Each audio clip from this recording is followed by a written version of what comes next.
Praise Lord. आप सभी को जय मसीह की। प्रभु का बहुत धन्यवाद इस समय के लिए। परमेश्वर ने हमको और आपको बहुत अच्छा मौका दिया है कि इस समय हम परमेश्वर के वचन में से कुछ बातों को सीख सकते हैं। मैं आशा करता हूं कि आप अपने घरों में सुरक्षित हैं, आप अपने घर में अच्छे हैं, फैमिली के साथ आपका इस लॉकडाउन में अच्छा समय बीता। इस समय मैं आपको भी धन्यवाद देना चाहता हूँ इस समय को निकालने के लिए कि आपने हमारे साथ इस समय को निकाला और इस चीज को देखने के लिए, इस चीज को सीखने के लिए कि इस समय परमेश्वर का वचन मुझसे और आपसे क्या बात करना चाहता है। तो समय को वेस्ट ना करते हुए मैं आपके सन्मुख आपके साथ मैं आज पतरस की पत्री के द्वारा बात करना चाहता हूं। थोड़ी बातें, थोड़ा सा समय मैं आपका लूंगा कि हम और आप देखें कि पतरस की पत्री से हम और आप क्या किन बातों को सीख सकते हैं। पतरस के पहले और दूसरे अध्याय को देखेंगे, इनफैक्ट उसके कुछ ही पदों को देखेंगे और इस बात को पढ़ने के बाद परमेश्वर ने मुझे आशीष दी और मैं चाहता हूं कि वो आशीष जो मुझको मिली है उस आशीष को मैं आप तक पहुंचा सकूं। जब हम पतरस की पत्री को पढ़ते हैं, सबसे इंपॉर्टेंट चीज जो कि पतरस की पत्री है वो नए नियम में पाई जाती है और हम और आप जानते हैं, और जो नहीं भी जानते हैं आपको बताना चाहते हैं हम। और पतरस जो था वो यीशु मसीह का चेला था और वो यीशु मसीह से प्यार करता था। उसने यीशु मसीह के लिए अपने जीवन को त्याग दिया और यीशु मसीह के लिए अपने पूरा जीवन उसने यीशु मसीह के लिए समर्पित जीवन जिया। और ये पतरस जो है एक पत्री को एक विश्वासियों के झुंड को लिखता है, उन लोगों को लिखता है, वो उस समय के लोगों को लिखता है जब यीशु मसीह अपने उस स्वर्गरोहण पे यीशु मसीह का हो जाता है। और उस स्वर्गरोहण के बाद जब चेले यीशु मसीह का प्रचार अलग अलग जगहों पर करते हैं, उन अलग अलग जगहों के द्वारा जो कलीसिया स्थापित होती हैं, जो लोगों का विश्वासियों का समूह स्थापित होता है, उस विश्वासियों के जीवन में भी लोग सताव का सामना कर रहे थे, लोग पीड़ा का सामना कर रहे थे। उनकी जो जीवन की परिस्थिति थी वो अच्छी नहीं थी, क्योंकि उस समय हमारा अगर मैं आपको हिस्ट्री में लेकर के जाऊं तो इतिहास बताता है कि उस समय रोमियों का शासन चल रहा था। It was a Roman empire और वहां पर जो रोमन एम्पायर था उसमें जो एम्परर थे वो इस बात को नहीं चाहता था कि यीशु मसीह का प्रचार किया जाए या लोग यीशु मसीह की उपासना करें। और उस समय वो लोग चाहते थे कि लोग उन्हीं के सामने दंडवत हों। और इस समय जब पतरस इस पत्री को लिखता है, जब पतरस इस बात को लिखता है जो अभी हम और आप थोड़ी देर में पढ़ने वाले हैं, और मैं इसीलिए आपको कॉन्टेक्स्ट बता दे रहा हूं कि जो परिस्थिति थी, जिन लोगों को लिखा गया उनकी परिस्थिति अच्छी नहीं थी। उनका जो जीवन था मसीह के साथ, उनका जो जीवन या यूं कहें the walk with the Lord, it was good. उनका जो जीवन था वो खराई से अपने जीवन को जी रहे थे, लेकिन फिर भी उनके जीवन में एक पीड़ा थी, एक दर्द था, परेशानी थी, क्लेश था, संकट था। और उसी संकट के समय जब पतरस को ये बातें पता चलती तो पतरस अपनी पत्री के द्वारा, पतरस उस पत्र के द्वारा उन तक अपने हृदय की बात को पहुंचाता है, जो मैं आपके सामने इस शाम को बांटना चाहता हूं। तो आइए, अगर आपके पास अपनी बाइबल है तो मेरे साथ निकालिए पहला पतरस और उसका पहला अध्याय 6 से लेकर 9 पद को। पहला पतरस उसका 6 अध्याय, पहला पतरस उसका पहला अध्याय 6 से लेकर 9 पद को।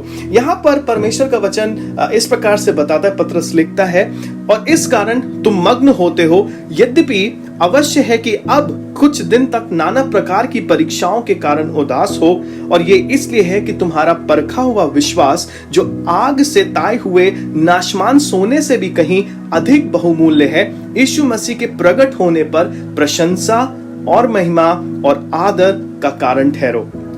उससे तुम बिना देखे प्रेम रखते हो, और अब तो उस पर बिन देखे विश्वास भी करके ऐसे आनंदित और मग्न हो जो वर्णन से बाहर और महिमा से भरा हुआ है, और अपने विश्वास का प्रतिफल अर्थात आत्माओं का उद्धार प्राप्त करते हो। ना यहाँ पर पतरस उन लोगों को किस प्रकार की बातों को लिख रहा है। यहाँ पर वो क्या कहता है, इस कारण तुम क्या होते हो, तुम मग्न हो, यद्यपि अवश्य है कि तुम कुछ दिन तक नाना प्रकार की परीक्षाओं के कारण उदास हो। सो इन उन लोगों की जो परिस्थिति है, जो उन लोगों की सिचुएशन है, it was not a good situation. और उस परिस्थिति में यहाँ पे जो पतरस है उनको इस बात को लिख रहा है, वो क्या कहता है, और इस कारण तुम क्या हो।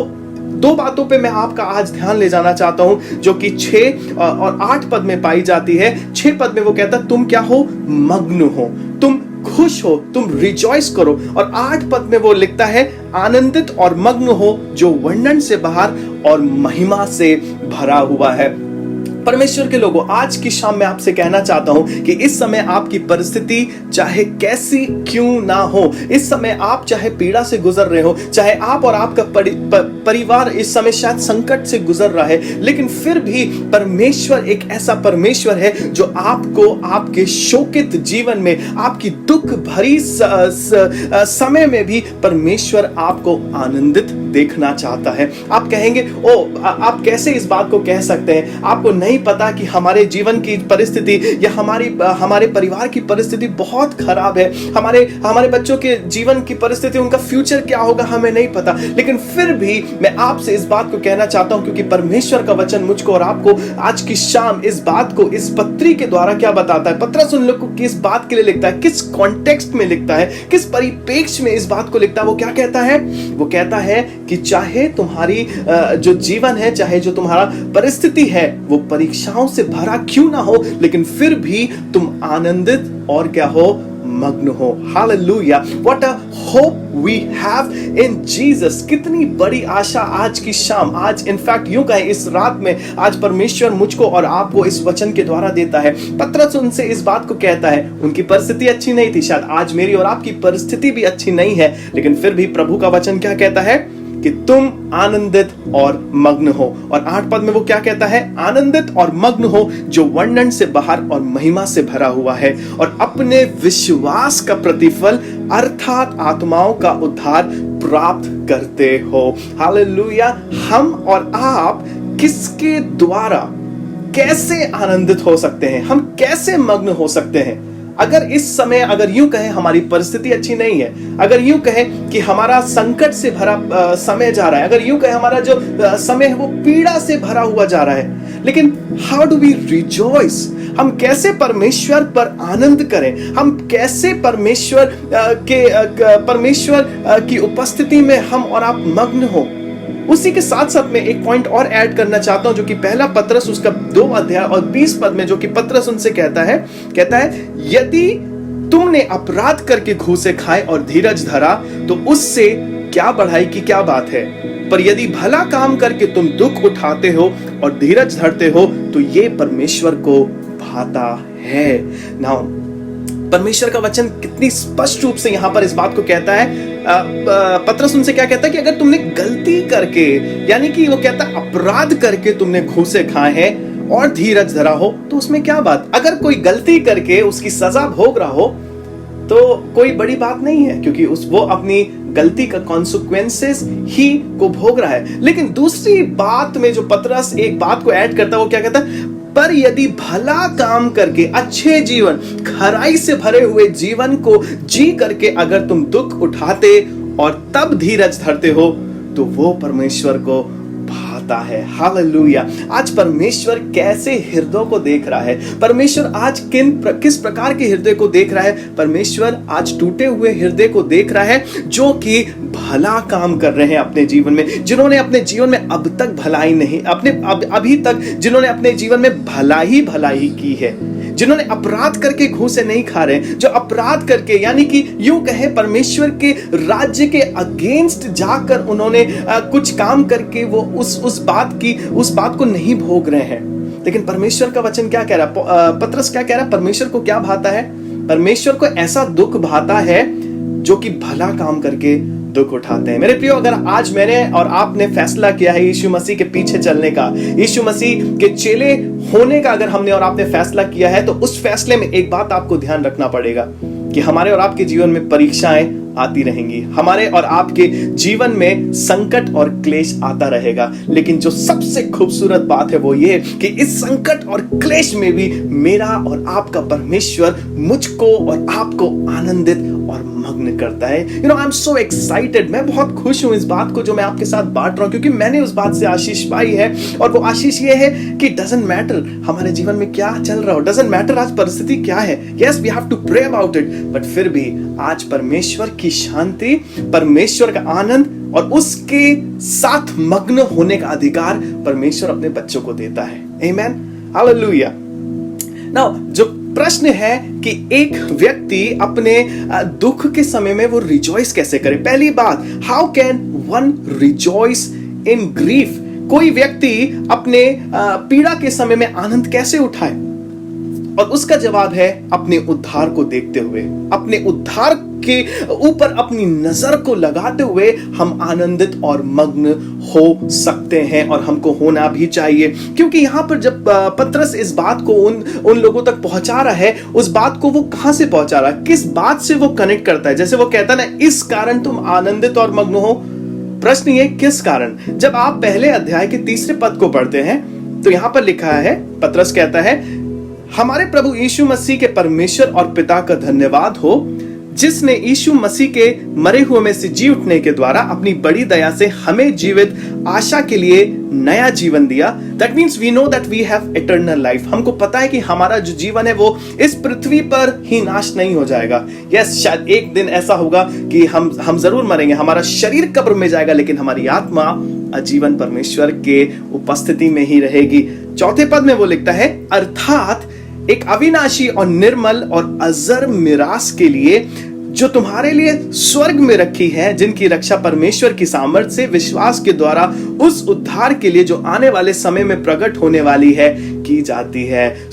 इसी कारण इस बात को ऐड करते हुए पतरस उस विश्वासियों के समूह को उस बात को लिखता है। वो क्या कहता है? वो कहता है, इस कारण तुम आनंदित और मग्न हो, क्योंकि तुमने एक नया जीवन प्राप्त किया है। तुम नए सिरे से तुमने जन्म लिया। अगर तुमने यीशु मसीह पर विश्वास किया है तो तुम एक नए सिरे से तुमने जन्म लिया है, और तुम्हारा जो जीवन है वो कभी नाश नहीं होगा। क्योंकि जैसा परमेश्वर का वचन कहता है, परमेश्वर ने इस जगत से इतना प्रेम किया, या यूं कहो परमेश्वर ने आज आपसे इतना प्रेम किया कि उसने यीशु मसीह को आपके लिए भेज दिया, ताकि आप आज जो विश्वास कर रहे हैं, आपका जीवन कभी नाश नहीं होगा, लेकिन आप अनंत काल के जीवन के वारिस होंगे।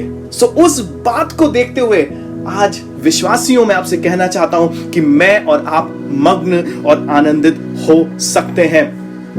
मैटर नहीं करता, मायने नहीं रखता कि परिस्थिति कैसी है। मुझे याद है कि मैंने बहुत पहले एक मूवी देखी थी, आपने भी देखी होगी, फेसिंग द जायंट्स, दानवों का सामना करना, जिसका ट्रांसलेट अगर हिंदी में करें तो इस प्रकार से आएगा, दानवों का सामना करना। और ये क्रिश्चियन मूवी है। मैं आपको, अगर आपने नहीं देखी है, मैं आपको इंकरेज करूंगा कि आपको देखनी चाहिए। और इस मूवी में कुछ इस प्रकार से होता है कि एक रग्बी टीम होती है, और उस रग्बी टीम वो हार रही होती है, लेकिन उसका जो कोच है, जब वो प्रभु को और नजदीकी से जानता है, वो अपनी टीम की प्रैक्टिस से पहले उनको वो प्रार्थना में लेकर के जाता है, और वो प्रार्थना में वो अपनी टीम के मेंबर्स को एक बात को कहता है। वो कहता है, वेदर वी विन और lose we will praise the Lord. चाहे हम जीते या हारे, हम परमेश्वर की ही महिमा करेंगे। इस समय मायने नहीं रखता कि हम अपने जीवन में हार रहे हैं, अपने इस सांसारिक जीवन में शायद हम पिछड़ते जा रहे हैं, लेकिन अगर हम आत्मिक जीवन में आज मेरे और आपके जीवन को लाभ मिल रहा है, तो उससे बड़ा लाभ आज मेरे और आपके जीवन के लिए और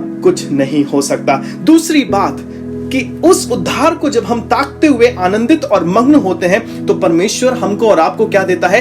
प्रतिफल भी देता है। यस ना, आप कहेंगे किस प्रकार का प्रतिफल परमेश्वर हमको उद्धार पाने के बाद हमको देता है? क्योंकि यहां पर पहला पतरस उसका पहला अध्याय 7 पद में लिखा है।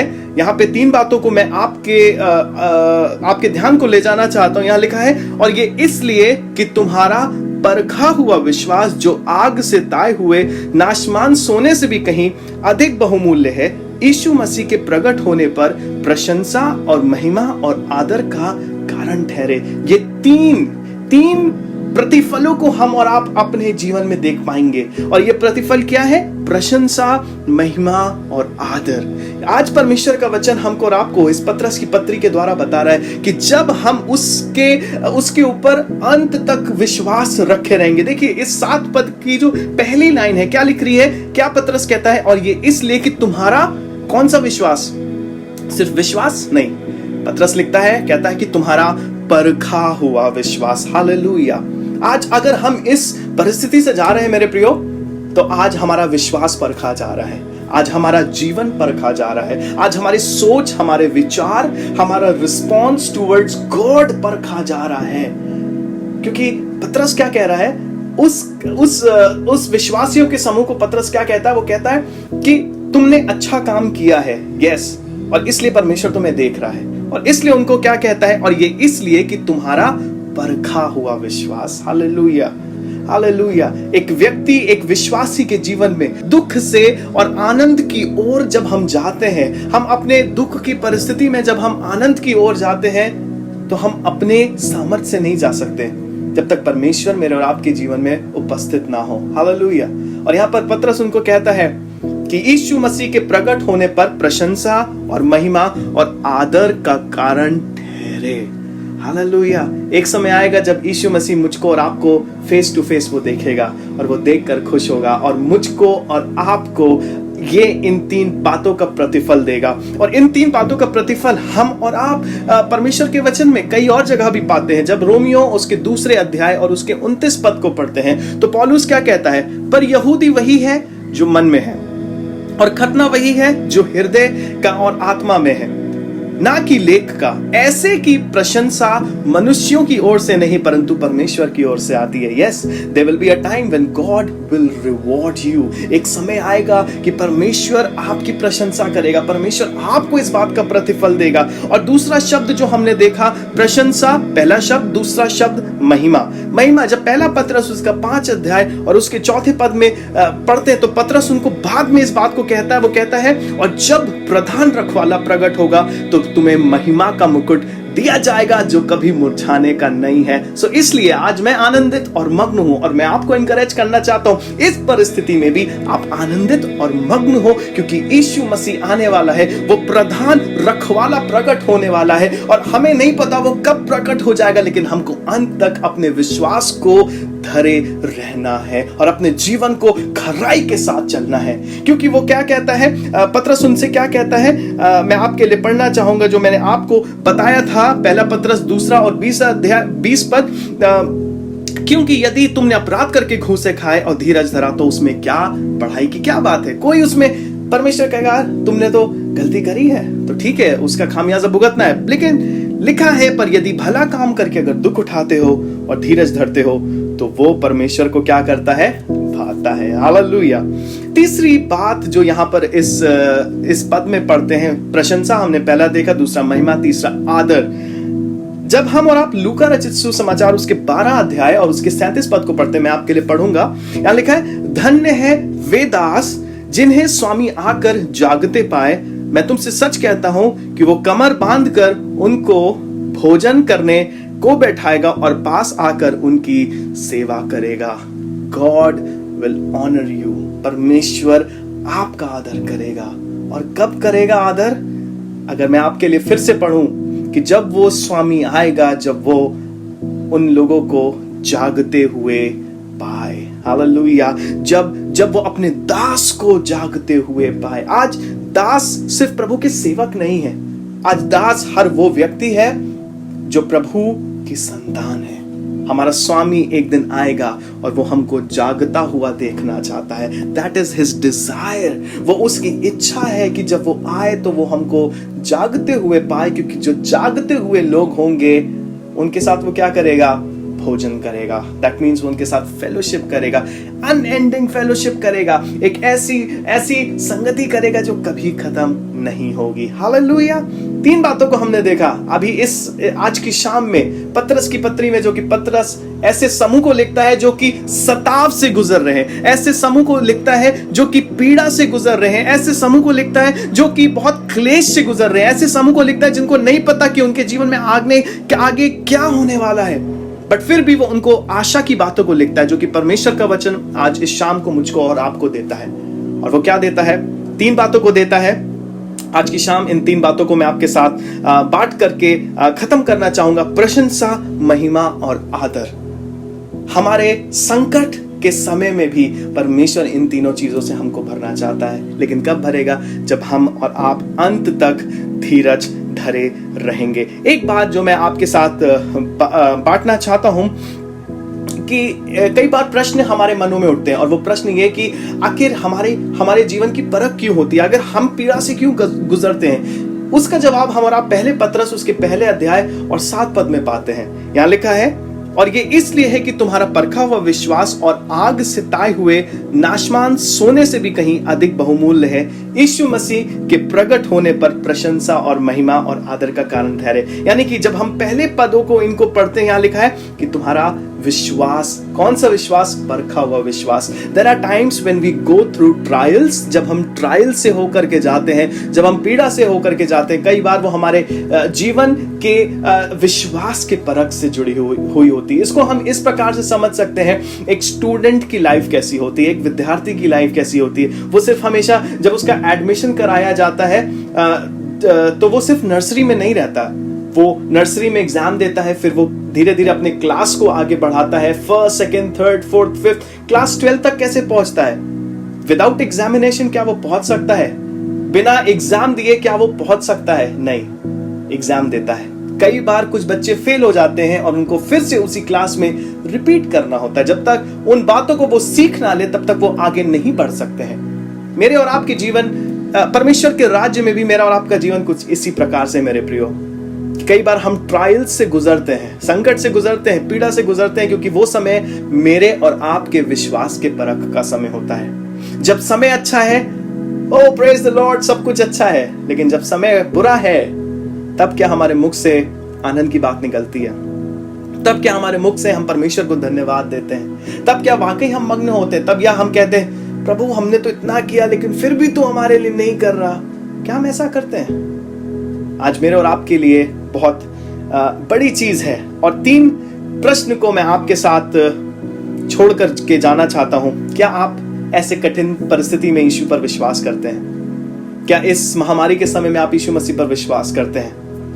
क्या आप इस बात को जानते हैं कि आप यीशु मसीह की संतान हैं? और अंत में मैं आपके साथ इसी बात को कंक्लूड करना चाहूंगा और इस बात को कहना चाहूंगा, यस, अगर आप यीशु मसीह पर विश्वास करते हैं, अगर आप अपने आप को विश्वासी कहते हैं, तो आप परेशानी से जरूर जाएंगे, आप संकट से जरूर जाएंगे। लेकिन जो खुशखबरी है वो ये कि उस संकट में भी यीशु मसीह मेरे और आपके साथ साथ रहता है। वो कहता है, वो इस प्रकार से कहता है, डर मत, मैं तेरे साथ साथ हमेशा चलूंगा। क्योंकि 2 कुरिन्थियों और उसका 6 अध्याय और 10 पद का कुछ हिस्सा इस प्रकार से कहता है, शोक करने वालों के समान है परंतु सदा सर्वदा आनंद करते हैं। हालेलुया। हमारा परिस्थिति शायद शोक करने वाली हो। शैतान जब हमारे जीवन को देखता है तो वो कहेगा, ओ अब तो ये शोकित करेगा अपने आप को, ओ अब ये तो दुख से गुजर रहा है। लेकिन उसी समय जो हमारा रिस्पॉन्स होना चाहिए टूवर्ड्स आवर सिचुएशन, वो ऐसी होनी चाहिए कि शायद परिस्थिति शोक करने वाली तो है, लेकिन हम सदा सर्वदा क्या करेंगे? आनंद करेंगे, क्योंकि हमारा और आपका परमेश्वर आज जीवित परमेश्वर है। हमारा यीशु मसीह आज मेरे और आपके हृदय में बसने वाला परमेश्वर है। वो हमारी परिस्थितियों में बसता है। और दूसरी बात कि हमारा जो शोक है वो थोड़े से समय का है, थोड़े से समय का है, लेकिन परमेश्वर उस आनंद से हमको और आपको भरेगा। और तीसरी बात जो मैं आपके साथ अंत में बांटना चाहता हूं वो ये कि यस, विश्वासियों को शोक से जाना तो जरूर पड़ेगा, लेकिन उस शोक के समय में भी, उस पीड़ा के समय में भी परमेश्वर आपको आनंद से भरेगा। और हमारा और आपका कर्तव्य क्या है? आवर जॉब और our duty is to love Jesus and to just believe in him. Hallelujah. मेरा और आपका कर्तव्य क्या है कि हमको सिर्फ यीशु मसीह से प्यार करना है और उस पर विश्वास करना है। और इसके साथ मैं आपको इस बात के लिए उत्साहित करना चाहता हूं, प्रोत्साहित करना चाहता हूं और कहना चाहता हूं कि आप अपनी परिस्थितियों में ना ध्यान दें, आप अपनी इस संकट भरी परिस्थिति में ध्यान दें। आप उस चीज पर ध्यान दें जो आपकी परिस्थिति से, आपके इस संकट भरे समय से आपको निकालने के योग्य है, और उसका नाम कोई और नहीं है, उसका नाम यीशु मसीह है, जो अपनी पवित्र आत्मा के द्वारा आपको दिन प्रतिदिन, आपके परिवार को हमेशा संभाले रखता है। आप सभी का धन्यवाद हमारे साथ जुड़ने के लिए। आइए हम अपनी आंखों को बंद करें और परमेश्वर से प्रार्थना करें। प्रभु धन्यवाद करते हैं इस समय के लिए, धन्यवाद इस वचन के लिए प्रभु, जो आपने हमें पत्रस की पत्री के द्वारा प्रभु हमने इस बात को सीखा है प्रभु आज इस शाम में कि आप हमको प्रभु अपनी उस प्रशंसा से, अपने उस आदर से, उस महिमा से भरना चाहते हैं प्रभु। आप हमको अपनी उपस्थिति में देखना चाहते हैं। डजंट मैटर लॉर्ड आज हमारी परिस्थिति कैसी है, लेकिन फिर भी हम इस बात पर रिजॉइस करते हैं, हम इस बात पर आनंद करते हैं कि हमारा परमेश्वर आज जीवित परमेश्वर है, है जो हमारे जीवन को बचाने वाला है। प्रभु हम धन्यवाद करते हैं, हम उन लोगों के लिए प्रार्थना करते हैं आज जो हमारे साथ जुड़े हुए हैं। आप उनको आशीषित करें, आप उनको अपनी महिमा से भरें, आप उनको पिता उनके शोक से निकाल कर अपने प्रभु आनंद और मग्न से भर दें। आप अपनी उपस्थिति से उनको भर दें। धन्यवाद करते हैं प्रभु सारी बातों के लिए। सारी बातों में हम आपको धन्यवाद, आदर और महिमा देते हैं। यीशु मसीह नासरी के नाम से मांगते हैं, आमीन और आमीन। प्रभु आपको बहुत आशीष दे और बहुत आशीष दे। और हाँ, एक और बात, यीशु मसीह आपसे बहुत प्यार करता है।